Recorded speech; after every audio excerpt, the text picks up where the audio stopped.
This week, those of us in the United States are celebrating the 4th of July, which is a celebration of independence. It's the celebration of freedom.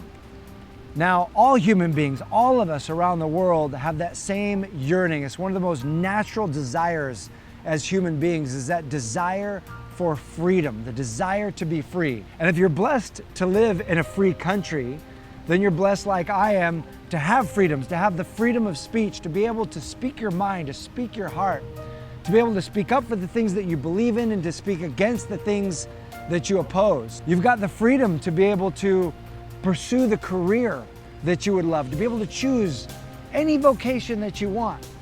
You've got the freedom to be able to choose who you want to marry, who you want to spend your life with. If you live in a free country, these are the blessings that we have. And while freedom is the most natural thing for human beings, it's not the most normal experience. Most people aren't experiencing freedom. Most people are experiencing being stuck, working in a job that they don't love, struggling to pay the bills to get to the end of the month, struggling to get everything done, to get the laundry done and the dishes done and the kids down, to get through the giant stack of mail that's on your kitchen table, only to next week have a new stack of mail, half of which you don't want. The struggle to get a few moments of entertainment and then back to the grind. Most people's experience is an experience of grind. It's not an experience of freedom. So why is it that our natural state is freedom, and yet the normal experience we have is being stuck? Is because there's a difference between what's natural and what's normal. See, what's normal is what we experience most of the time, but it's not what's natural to you. See, what's natural to you is what's in your nature. And for you and I, our nature is to be free. Our nature is to free ourselves from the things that keep us stuck. What does real freedom look like for you? Think about that. What does real freedom look like for you? You see, I believe the answer to that question is found inside of this question, which is, what would you love? The answer to what sets you free is found inside of the question, what would you love? There's a great quote that says, don't ask what the world needs, ask what makes you come alive and go do that, because what the world needs are people who have come alive. What would you love for your career? What would you love to create? What book is seeking to come forth in you? What song is seeking to be written by you? What adventure is seeking to be had by you? What would you love for your life? And as you contemplate that, and as you bring that into your mind and heart, that is the doorway to the freedom that you and I seek. It's the doorway to a greater chapter of your life. Because I believe each one of us is seeking to express more, to be more, to do more, to be everything that you came to this planet to be. That is where the real freedom lies. But what gets in our way? What is it that prevents us from living that kind of life? And it's the same thing for all human beings, and that's fear. And it's fear that we will either fail and look stupid, or it won't work out and we won't be able to pay our rent or provide for our families, or the fear that it will work out and we might be a fraud in front of everyone else, or we might have the burden of the success that comes down on us. It's that fear that keeps our dreams imprisoned, that keeps our dreams from really being expressed in our life. And so on this day, I invite you, as you consider what would you love, as you consider to express your life with greater freedom, I invite you to consider 3 ideas that can help invoke more freedom in your life, to help you overcome that fear, to help you live with even more bravery. Number 1 is the idea that to be brave doesn't mean that you don't have fear.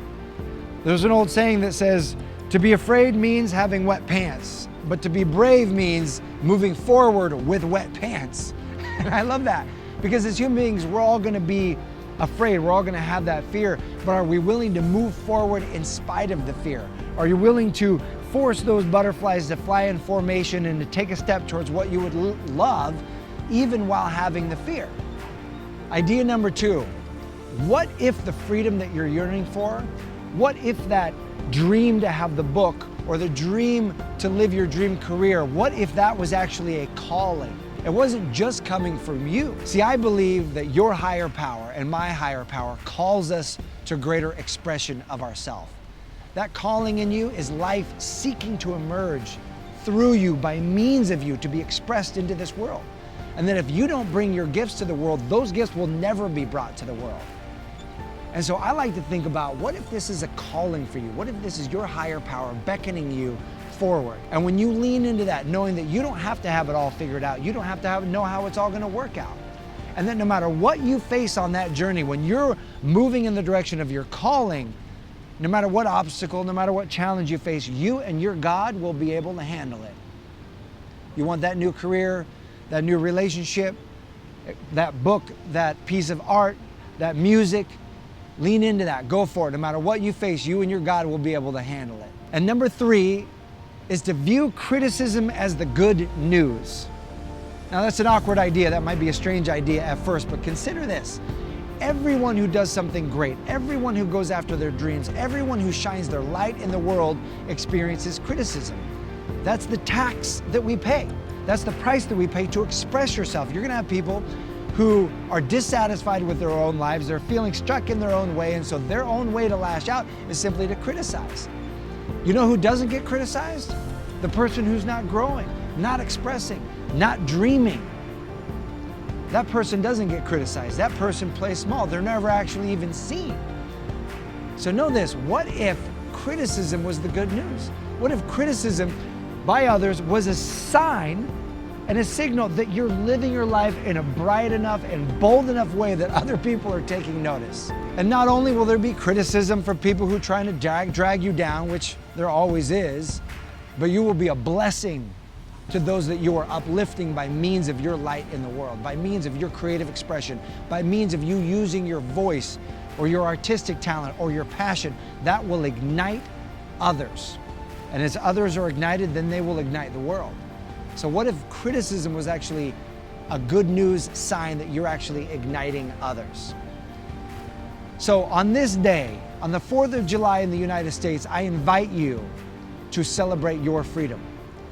I invite you to live into the question, what would you love in an even greater way?